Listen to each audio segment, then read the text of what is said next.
厨房可以说是我们这个新房子最大的难题。第一次看它真的一眼难尽，前房客留下的垃圾、腐坏的橱柜、坏掉的老式油烟机和消毒柜，还有各种卫生死角，在正式搬进来之前就做了深入的清洁。清洁过程中拆掉了橱柜，拆掉门框，拆掉消毒柜，最后就变成了这个样子。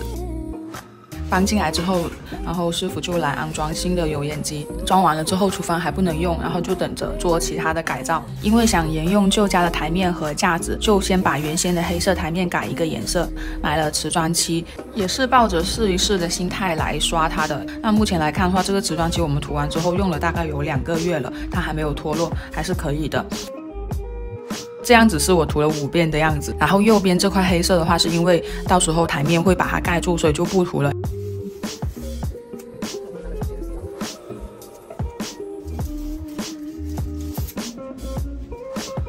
台面改色结束之后，就开始做右边的台面。还记得我们旧家的那个台面和架子吗？它的高度是90厘米的。巧合的是，新家的台面加上护边的高度也刚好是90，所以我就把原先的架子拆掉左腿和下面的横杆，把剩下的这个部分的架子架到新家保留下来的台面上面。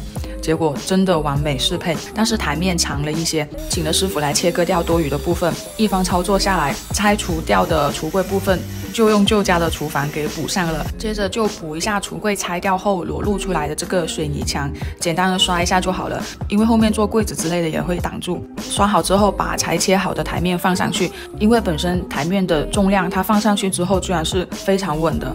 接着用铲刀铲一下之前水槽开口边边的玻璃胶，铲干净之后，方便后续涂上新的玻璃胶来固定水槽。这次换成了白色的玻璃胶，去五金店买的时候，老板介绍的，说这种就不会和透明的那样用久了发霉。我也想到白色还可以修补一下另外一边台面的缝隙，就选了这个。安装好之后就开始涂，四周都均匀的挤上玻璃胶，再把水槽放上去，适当调整一下位置。干透之后，再用铲刀铲掉多余的部分，接着去补另一边台面的缝隙，再把新台面靠墙那部分也补好，这样子就不会漏水下去了，然后没有缝隙也比较好清洁。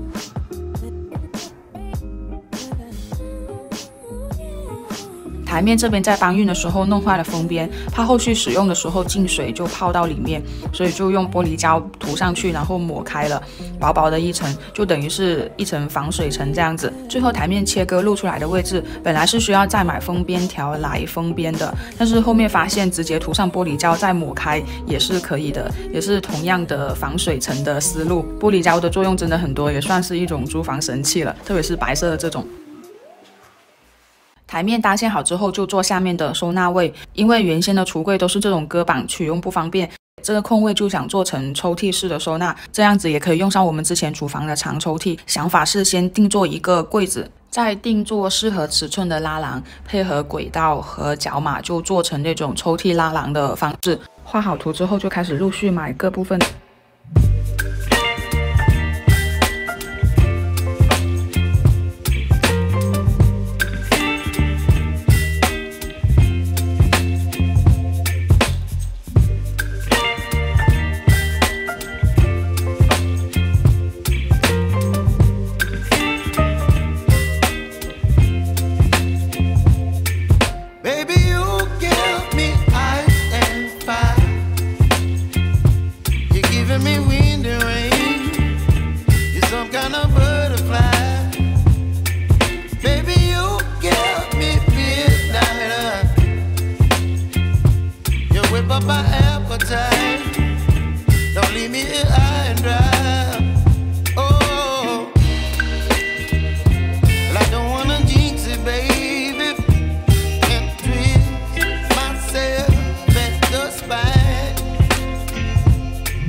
You're chilling when the rain. You're some kind of butterfly.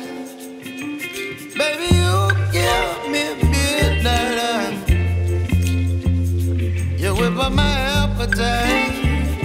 Don't leave me here high and dry.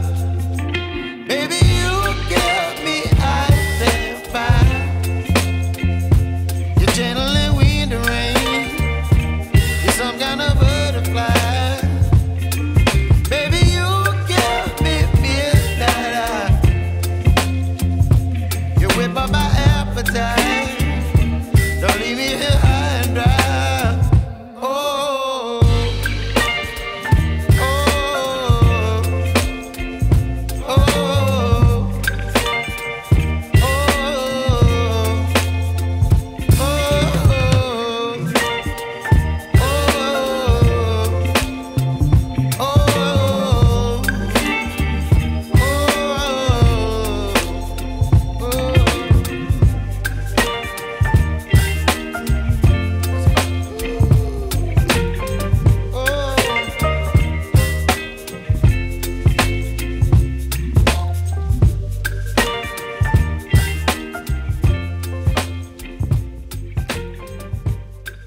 地面就直接提起来，灵活方便。保留下来的柜门拉手已经生锈了，拆掉它们。可能是柜子用太久，柜门两边都不整齐，调整一下铰链，让它们平齐起来。调整好之后，换上新的拉手，和衣帽间一样换成陶瓷的。